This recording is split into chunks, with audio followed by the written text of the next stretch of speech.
Second അങ്ങനെയാണെങ്കിൽ 1990 ഒരു second എന്നോട് ചോദിച്ചതിന് മറുപടി ഞാൻ പറയട്ടെ, അത് കേൾക്കാനുള്ള ക്ഷമ കാണിക്കൂ. എന്റെ ചർച്ചയെ കോട്ട് ചെയ്തുകൊണ്ട് താങ്കൾ പറയുമ്പോൾ അതിന് മറുപടി കേൾക്കാനുള്ള ക്ഷമ കാണിക്കൂ. ശ്രീജിത്തെ, പ്ലീസ് ഡോണ്ട് മിസ്കൺസീവ്. അതായത് വെറുതെ തർക്കിക്കണ്ട. 8 മാസമായിട്ട് അവിടെ നടക്കുന്നത്, അവിടെ നടന്നിരിക്കുന്നതിന്റെ ഒരൊറ്റ കാര്യം ഞാൻ പറയട്ടെ, ഇന്ത്യ ഈ എന്നിട്ടും അവര് ചെയ്തോട്ടെ എന്ന്, അവര് വയലേറ്റ് ചെയ്യുന്നതിന് ബൈജുവിന് പ്രശ്നമില്ല. അല്ലല്ല, നിങ്ങളാണ് മിസ്ലീഡ് ചെയ്യുന്നത്.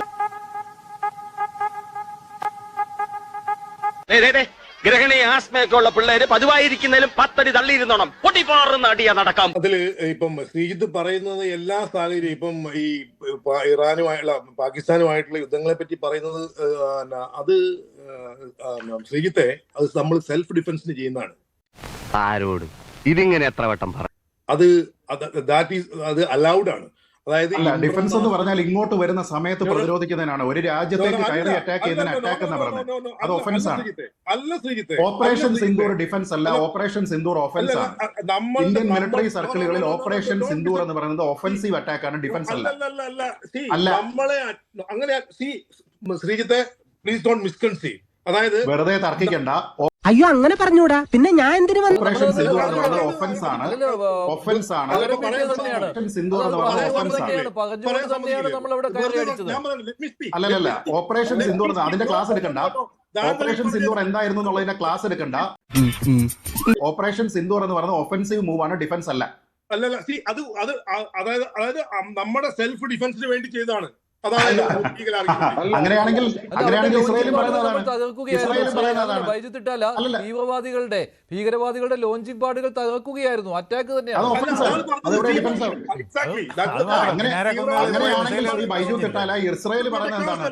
അങ്ങനെയാണെങ്കിൽ ഇസ്രായേൽ പറയുന്നത് എന്താണ്? ഞങ്ങൾക്കൊരു എക്സിസ്റ്റൻഷ്യൽ ത്രെട്ട് അവിടുത്തെ യുറേനിയം സമ്പുഷ്ടീകരണം കൊണ്ടുണ്ട്. അങ്ങനെയാണെങ്കിൽ ഡിഫൻസീവ് ആയിട്ടുള്ള ഒരു ഒഫൻസ് ആണിത്. കാര്യങ്ങൾ സത്യമാണെങ്കിലും എനിക്ക് അംഗീകരിച്ചു കൊടുക്കാൻ പറ്റും. അത് തെറ്റ്.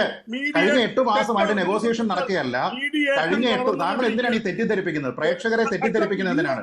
കഴിഞ്ഞ 8 മാസമായിട്ട് അവിടെ നടക്കുന്നത്, കേക്കൂ, തെറ്റു പറയരുത്, അവാസ്തവമായിട്ടുള്ള കാര്യങ്ങൾ പറയരുത്. കഴിഞ്ഞ 8 മാസമായിട്ട് അവിടെ നടക്കുന്നത്, അവിടെ നടന്നിരിക്കുന്നതിന്റെ ഒരൊറ്റ കാര്യം ഞാൻ പറയട്ടെ, ഇന്ത്യ ഈ പെട്ടെന്ന് മനസ്സിലാക്കിയെടുക്കാനുള്ള ബുദ്ധി അതിനുണ്ട്. സമയത്ത് ഇന്ത്യ ഗവേണൻസ് കൗൺസിലിൽ ഉള്ളപ്പോ ഇന്ത്യ എന്താ പറഞ്ഞിരിക്കുന്നത്? ഇപ്പോ ഞാൻ ചോദിക്കട്ടെ, ഈ 12 ദിവസത്തെ യുദ്ധത്തിന് ശേഷം ഗവേണൻസ് കൗൺസിലിൽ അംഗമായിട്ടുള്ള ഇന്ത്യ പറഞ്ഞിരിക്കുന്നത് എന്താണ് ശ്രീ ബൈജു? അല്ല, ഇന്ത്യ പറഞ്ഞിരിക്കുന്നത് എന്താണ്? ഇന്ത്യ പറഞ്ഞിരിക്കുന്നത് എന്താ? അതിന്റെ ഇമ്പാക്ട് എത്രത്തോളം ഉണ്ടെന്ന് നോക്കണം. ഏതെങ്കിലും രീതിയിലേക്കുള്ള ആണവോർജ്ജ ലീക്ക് ഉണ്ടെങ്കിൽ അത് നോക്കണം. അതിന് പരിശോധകരെ അനുവദിക്കണം. ഇന്ത്യ ഇറാൻ ഫോളോ ചെയ്തില്ലല്ലോ സാറേ. NPT സിഗ്നറ്ററി ആണെങ്കിൽ നിങ്ങൾക്ക് 60% യുറേനിയം എൻട്രി ചെയ്യാൻ പറ്റുമോ? അല്ലല്ല, ഒരു സെക്കൻഡ്. ഇസ്രായേലിന് മാത്രമായിട്ട് ഒരു റൂൾ ഉണ്ടോ? അതൊന്നും എനിക്കറിയാൻ. അല്ലല്ല ശ്രീ ബൈജു, ഇസ്രായേലും അമേരിക്കയും മാത്രം റൂൾ ഫോളോ ചെയ്യണം, ഇറാൻ ഫോളോ ചെയ്യണ്ട. അത് ഇവിടുത്തെ നിയമമാണ്. ഇസ്രായേലും ഇറാനും അല്ലല്ല, അങ്ങനെ പറയല്ലേ. ഇസ്രായേലും അമേരിക്കയും റൂൾ ഫോളോ ചെയ്യണം.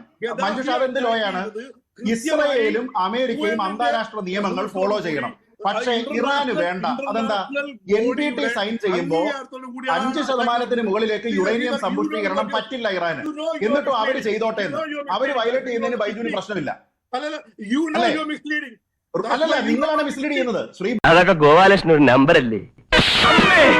ഇത് എന്റെ ഒരു നമ്പറാ. ബൈജു, താങ്കളാണ് മിസ്ലീഡ് ചെയ്യുന്നത്. കാരണം താങ്കൾ ഈ പറഞ്ഞ റൂൾ ഓഫ് ലോ എന്ന് പറയുന്നത്, ഒറ്റ ചോദ്യം ഇത് കേൾക്കൂ, റൂൾ ഓഫ് ലോ എന്ന് പറയുന്നത് ഇസ്രായേലിനും അമേരിക്കയും ബാധകമാണ് എന്ന് പറയുമ്പോൾ ഈ റൂൾ ഓഫ് ലോ എന്താ ഇറാന് ബാധകമല്ലാത്തത്? NPT പ്രകാരം കേൾക്കൂ, NPT പ്രകാരം സിവിലിയൻ ന്യൂക്ലിയർ പ്രോഗ്രാമുകൾ മാത്രമേ നടത്താവൂ എന്നിരിക്കെ അതിന് 5% താഴെ മാത്രം യുറേനിയത്തിന്റെ എൻറിച്ച്മെന്റ് മതി എന്നിരിക്കെ അവർ 60% മുകളിൽ കൊണ്ടുപോകുമ്പോ 20 കൊല്ലമായിട്ട് ഇവിടെ പറഞ്ഞുകൊണ്ടിരിക്കുക, ചേട്ടാ ഇതൊന്ന് നിർത്തുക, ചേട്ടാ ഇതൊന്ന് നിർത്തുക. ദൈവമേ, മൂർഖനെയാണല്ലോ. അതിന് റൂൾ ഓഫ് ലോ വേണ്ട, ഇറാന് റൂൾ ഓഫ് ലോ വേണ്ട. പോയതുകൊണ്ടാണ് ഈ ആക്രമണം വേണ്ടി വന്നതെന്നാണ് ശ്രീ ബൈജു മറുപടി. വർഷങ്ങളായിട്ട് കാര്യമാണ്, പല വാണിംഗുകളും ഉണ്ടായി, പക്ഷെ അവർ തയ്യാറായില്ല അതിൽ നിന്ന് പിന്മാറാൻ. ശരി ബൈജു, അതിനുള്ള മറുപടി. എന്റെ വായിക്കാത്ത കയറിയിരുന്ന് വിടുവിച്ചാലേ ശരിയാ. അതായത് ശ്രീജിത്ത് പറയാൻ സമ്മതിക്കില്ല. മഞ്ജുഷേ, I am not an expert in Arnab Goswami's channel debate where you have shout match. താങ്കൾ പറഞ്ഞോളൂ. Okay, I interrupt you. I'll terminate this. താങ്കൾ പറഞ്ഞോളൂ.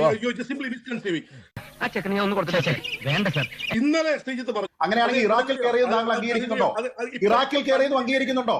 ഇറാഖിൽ ഒരു സെക്കൻഡ് അങ്ങനെയാണെങ്കിൽ 1990 ഒരു സെക്കൻഡ് എന്നോട് ചോദിച്ചതിന് മറുപടി ഞാൻ പറയട്ടെ, അത് കേൾക്കാനുള്ള ക്ഷമ കാണിക്കൂ. എന്റെ ചർച്ചയെ കോട്ട് ചെയ്തുകൊണ്ട് താങ്കൾ പറയുമ്പോൾ അതിന് മറുപടി കേൾക്കാനുള്ള ക്ഷമ കാണിക്കൂ. പിന്നെ നാണക്കെടുത്ത് ശ്രീ ബൈജു അല്പം ക്ഷമ അല്ല, കാണിക്കൂ. ഗദ്ദാഫിയുടെ കാര്യം അത് ക്ലിയർ ആയി. ശ്രീധരനുള്ള മറുപടി പറയട്ടെ, സമയം പോകുന്നു, അതുകൊണ്ടാണ്. അല്ല ഗദ്ദാഫിയുടെ കാര്യത്തിൽ താങ്കൾ മിസ്ലീഡ് ചെയ്തു എന്നുള്ള കാര്യമാണ്. അല്ല, താങ്കൾ മിസ്ലീഡ് ചെയ്തു എന്നാണ് ബൈജു പറഞ്ഞത്. അതിന്റെ ബൈജുവിന്റെ മറുപടി ബൈജുവിന്റെ മറുപടി. അല്ല, ഇറാഖിലേക്ക് പിന്നെ വരാം. ബൈജു, ഗദ്ദാഫിയുടെ കാര്യത്തിലുള്ള ഇന്ത്യയുടെ സ്റ്റാൻഡ്, താങ്കളുടെ സ്റ്റാൻഡ് എന്താണ് കാര്യത്തിൽ? അപ്പൊ തന്നെ എക്സ്ട്രാ ജുഡീഷ്യൽ പ്രോസസ് പ്രൊനൗൺസ് ചെയ്യായിരുന്നോ? എന്താ എന്റെ പൊന്നുനായിട്ട് അവരൊക്കെ അറിയിക്കണം. എവിടെ ആര് പറഞ്ഞില്ലെന്ന്? അത് പരാതി അറിയത്തില്ലെങ്കിൽ വെറുതെ പറയല്ലേ ബൈജു, വെറുതെ അറിയത്തില്ലെങ്കിൽ തർക്കിക്കല്ലേ ബൈജു.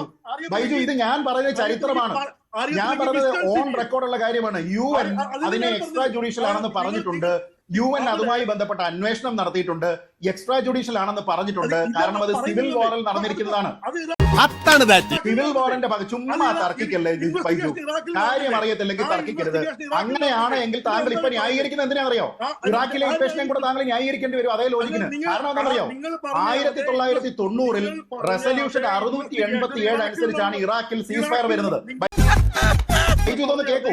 ബൈജു ഇറാഖിലുള്ള വെപ്പൺസ് ഓഫ് മാസ് ഡിസ്ട്രക്ഷൻ എന്ന് പറഞ്ഞിട്ട് അമേരിക്ക കയറിയതിനെ ന്യായീകരിക്കുന്നില്ല എന്ന് എനിക്കറിയാം. ബൈജുവിന്റെ ഈ ലോജിക്ക് ഉപയോഗിച്ച് ബൈജു അതിനെ ന്യായീകരിക്കേണ്ടി വരും. കാരണം തൽക്കാലം ഇത്രയും മതി. വരട്ടെ.